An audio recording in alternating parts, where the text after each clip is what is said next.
मेरा सौदागर मेरा दिलदार सीजन 2 किस्त नंबर 8 और 7। यारम माम कहाँ हैं आप? सरदार जैसे ही घर में दाखिल हुआ वो गुस्से से यारम और अपनी माम को आवाज़ें देने लगा था। इसकी आवाज़ सुन यारम फौरन भागा चला आया था। Yes dad. यारम, जो मैं तुमसे पूछूंगा उसका बिल्कुल सच सच जवाब देना, झूठ मत बोलना, वरना मुझसे बुरा कोई नहीं होगा। सरदार ने यारम को वारन किया था। क्या तुम जानते थे तुम्हारी सगी मां जिंदा है? इसकी बात पर यारम का रंग सफ़ेद हुआ था। भला इसके डैड को ये बात कैसे पता चली? मैं कुछ पूछ रहा हूँ तुमसे, सरदार ने उसे झुंझोड़ते हुए कहा। जिसके चेहरे से हकीकत साफ बयान हो रही थी। सरदार, ये क्या कर रहे हो? छोड़ो उसे, वो बच्चा है। इसकी माम ने सरदार को गरखा था। माम, उसे छोड़ी, आपने भी मुझसे ये बात छपाई कि अफाफ जिंदा है। बताया क्यों नहीं मुझे आखिर? इसकी बात पर तो इनकी ज़बान जैसे दिंग हो गई थी। सरदार, तुम्हें कैसे पता चला? इन्होंने हकलाते हुए कहा। मुझे उसने ही बताया है। तो माम ने आपको मेरी शिकायत लगाई कि मैंने उनसे बदतमीज़ी से बात की, इन्हें हेट यू कहा, इन्हें आपकी ज़िंदगी से दूर जाने को कहा, तो इन्होंने आपको बता दिया। यारम ने गुस्से से चीख कर कहा उसे। अब भी अफाफ बुरी ही लग रही थी। यारम, तमीज़ से बात करो, वो सगी मां है तुम्हारी, ये कैसे बदतहजीब लहजे में बात कर रहे हो तुम? तुम्हें पता भी है कि वो तुमसे कितना प्यार करती थी। जाहिल, और तुम इससे ही इतनी बदतमीज़ी कर आए। वो तो आपको अपने पास बुलाना चाहती थी मगर। सरदार, वो बच्चा है, बस करो। सरदार की माम फौरन बीच में आई थी कि कहीं सरदार सारा सच ना उगल दे बच्चे के सामने, और जो इनका खास पे था कहीं इनके हाथ से ना निकल जाए। यारम अपने बाप की अधूरी बात से हैरान भी हुआ था और उलझन का शिकार भी। आखिर क्या कहना चाहता था सरदार? किया इसकी मां बुरी नहीं थी तो किया दादी और इसकी माम ने इससे झूठ कहा था? सरदार एक तअस्सुफ भरी नज़र उन पर डालकर वहाँ से जा चुका था।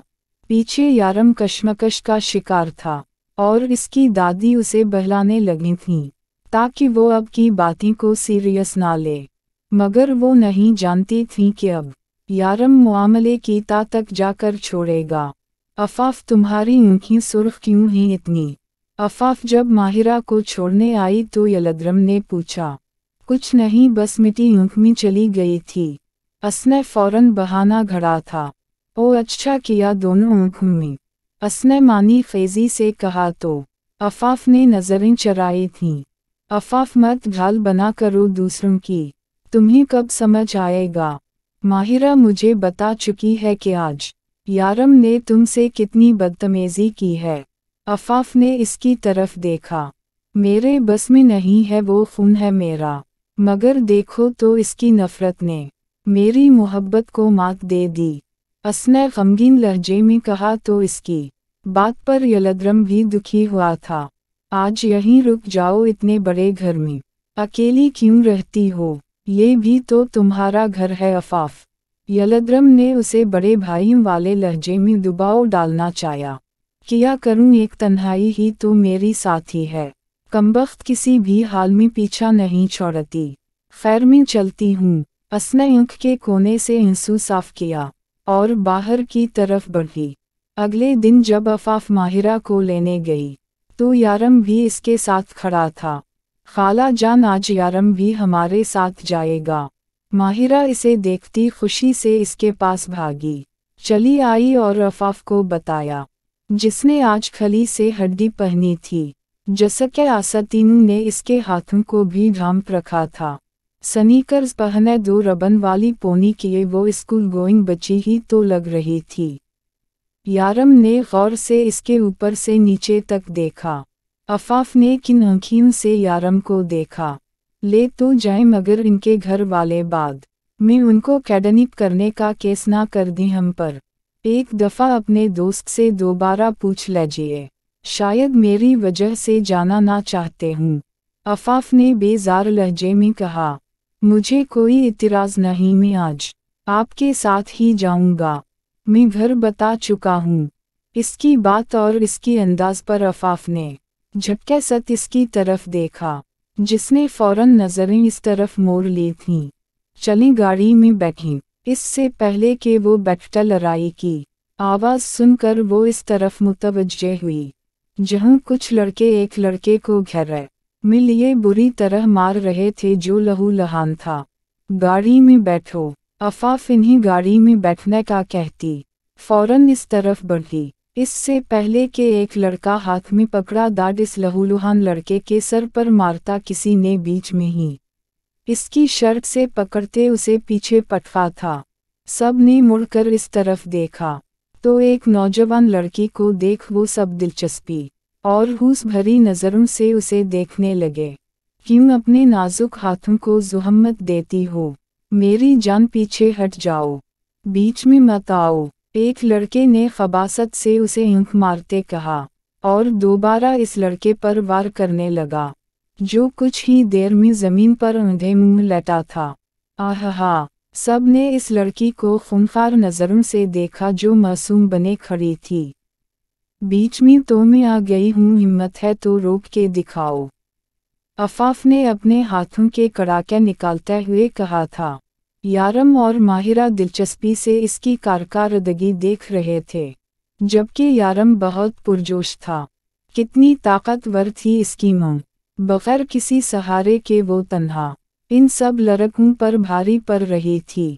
अफाफ ने बगैर किसी को हाथ लगाए इनकी शर्ट से पकड़ कर एक दूसरे में टकराते, जमीन पर गिराते और लकड़ी के डंडे से खूब इनकी दरगत बनाई थी, जो जख्मी हालत में कुछ ही देर में ढेर हुए नीचे पड़े थे।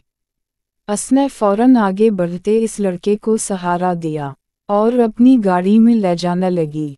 बहुत शुक्रिया, अब मैं खुद चला जाऊंगा, इस लड़के ने संजीदा अंदाज में कहा।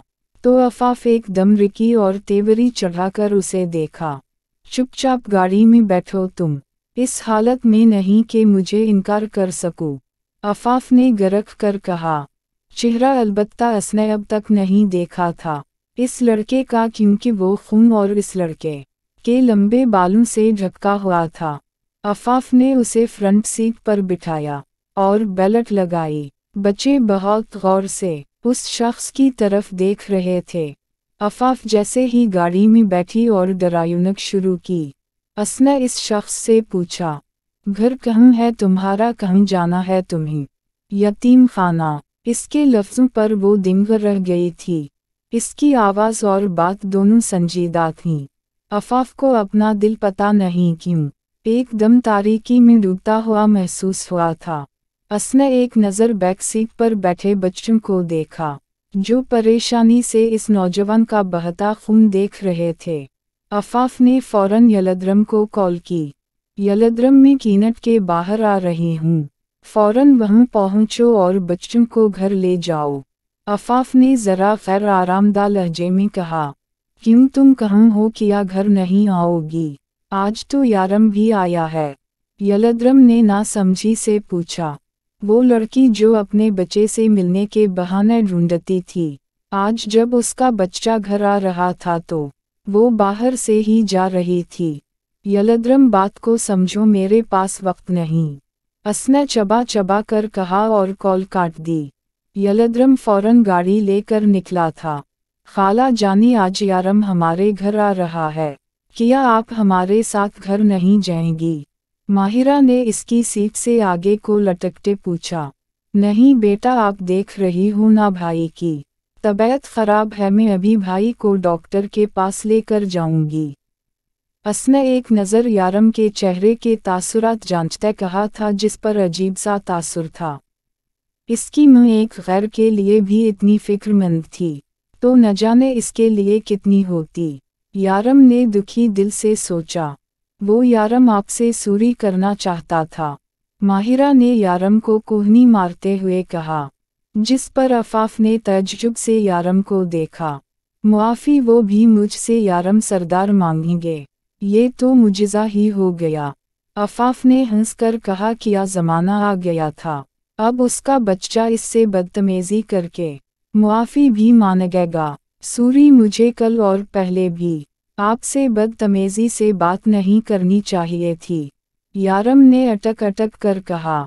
अफाफ सर झटक कर रह गई। मुआफ़ी मांगना तो बाप बेटे दोनों के लिए बहुत मुश्किल अमर था। चले आपने मुआफ़ी मांगी, हमने मुआफ़ किया, मगर किया मैं जान सकती हूँ आज आप को मुआफ़ी मांगने का ख्याल कैसे आया।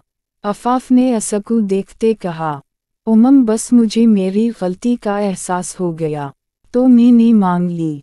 यारम ने गाड़ी से बाहर देखते संजीदा लहजे में कहा।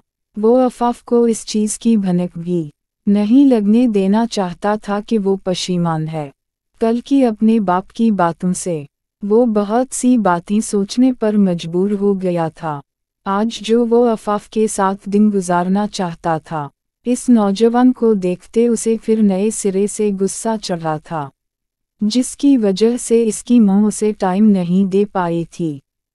अफाफ ने गाड़ी रोकी क्योंकि यलदरम पहुंच चुका था। बच्चे उतर कर इसकी गाड़ी में बैठ चुके थे, जबकि यलदरम परेशानी से अंदर फ्रंट सीट पर लहूलुहान नौजवान को बैठे देख मामला समझने की कोशिश कर रहा था। ये सब उसने परेशानी से गाड़ी के शीशे पर झुकते अफाफ से कहा, बाद में बताऊंगी, अभी वक्त नहीं। ये कहते ही वो गाड़ी भगाती चली गई। अफाफ ने गाड़ी सीधा क्लिनिक के सामने रोकी थी। मेरा नहीं ख्याल इसकी कोई ज़रूरत है, मुझे चलना चाहिए, इस लड़के ने नीम आंखों से कहा। ना मैंने तुमसे मशूरा मांगा, ना ही कोई इजाज़त, बेहतर यही है कि चुपचाप चलो। अफाफ ने इसकी लाख ना करने के बावजूद इसकी पिटी करवाई, जिससे उसका चेहरा वाज़ेह हुआ। अफाफ को इसकी आँखें खूबहू अपने जैसी लगीं और चेहरा भी बहुत हद थे जाना पहचाना। क्या मैं तुमसे पहले कभी मिली हूँ? अफाफ ने गाड़ी में बैठते उसे देखते तशवीश से कहा। नहीं तो। उसने अफाफ की उलझन भरी नज़रें खुद पर देखीं तो कहा, तुम क्यों पूछ रही हो? उसने आईब्रो अचकाते कहा, नहीं बस वैसे ही मुझे लगा मैंने तुम्हें या तुमसे मिलता जलता कोई शख्स देखा है। एक मिनट रुको, ये तुम किस खुशी में कि रहे हो? मैं बड़ी हूँ तुमसे। अफाफ ने बीच में रुककर इसके तुम कहने पर उसे डिपटा। तुम ना कहूँ तो और क्या कहूँ, अपने आप को देखो, फिर मुझे किस एंगल से मैं तुम्हें खुद से छोटा लगता हूँ? जहान ने इसके दो चटी वाले हुलिये पर तनस करते कहा। बात तो सही थी, वो वाकई कद काठ और दाढ़ी की वजह से इससे बड़ा लगता था। नाम क्या है तुम्हारा? जहान। एक लफ्ज़ी जवाब देकर वो फिर चुप हो गया था। और उम्र? 20। तो तुम मुझसे 7 साल छोटे हो, हना? तुम कुछ भी कहोगी और मैं मान लूँगा। तुम और मुझसे 7 साल बड़ी नामुमकिन, उसने आँखें बड़ी करते कहा, जिस पर अफाफ इसे गुस्से से घूरने लगी थी। इसे यूं ही संजीदा देख जहान समझ गया था कि वो सच बोल रही है, सो चुप रहने में ही आफियत जानी। क्वालिफिकेशन क्या है तुम्हारी? अफाफ ने रोखे लहजे में कहा। साफ जाहिर था उसे अपनी छोटी उम्र वाली बात बुरी लगी थी। जहान की समझ से बाहर थी ये लड़की। लड़कियां अपनी एज के लिए इतनी कॉन्शियस रहती थीं, और ये छोटी कहलाए जाने पर बुरा मान रही थी। बिजनेस में मास्टर्स कर रहा हूँ। तुम्हारी एज के हिसाब से बहुत जल्दी नहीं कौर कर लिया तुमने? अफाफ ने हैरत से कहा। हना बहुत ज़हीन हूँ मैं, उसने अपने दिमाग पर दस्तक करते कहा। जहान खुद भी इस बात से अनजान था कि किसी से भी बात ना करने वाला, हमेशा खामोश रहने वाला लड़का आखिर अफाफ के सामने ही क्यों बोल रहा था। अफाफ ने उसे इसकी जगह पर छोड़ा। कहना तो नहीं चाहिए, मगर पहली दफ़ा मुझे ज़िंदगी में किसी से मिलकर बुरा नहीं लगा। ये कहते ही वो जा चुका था। इसकी तारीफ का ये अंदाज़ अफाफ को बहुत दिलचस्प लगा था, और वो दिल में इससे दोबारा मिलने का तहैया करती वहाँ से जा चुकी थी। آج کی ایپیسوڈ یہیں پر ہوتی ہے ختم. امید ہے آپ کو پسند آئی ہوگی. اپنی رائے کا اظہار ضرور کیجیے گا. کون ہے یہ پرسرار سا بچہ، یہ لڑکا جس کی آنکھیں ملتی ہیں عفاف سے؟ عفاف کا تو کوئی بھائی نہیں تھا، ایک سوتیلی بہن تھی، وہ بھی بھاگ گئی تھی. تو کون ہے یہ مسٹری مین جو عفاف کی زندگی میں آیا ہے؟ دیکھتے ہیں کون ہے یہ سب دیکھنے کے لیے آپ جو ہے نا جلدی سے بھاگ کر جائیے سارے، اور جا کر کے چینل کو سبسکرائب کیجیے، ویڈیو کو لائک کیجیے گا، شیئر کیجیے گا اور ڈھیر سارے ریویوز دیجیے گا. اور اس کے بعد اس کا سیزن 3 بھی آنے والا ہے، تو آپ لوگوں نے وہ بھی پڑھنا ہے، وہ بھی آپ نے ریڈ کرنا ہے. تو مجھے دعاؤں میں یاد رکھیے گا. پھر ملوں گی آپ سے. السلام علیکم.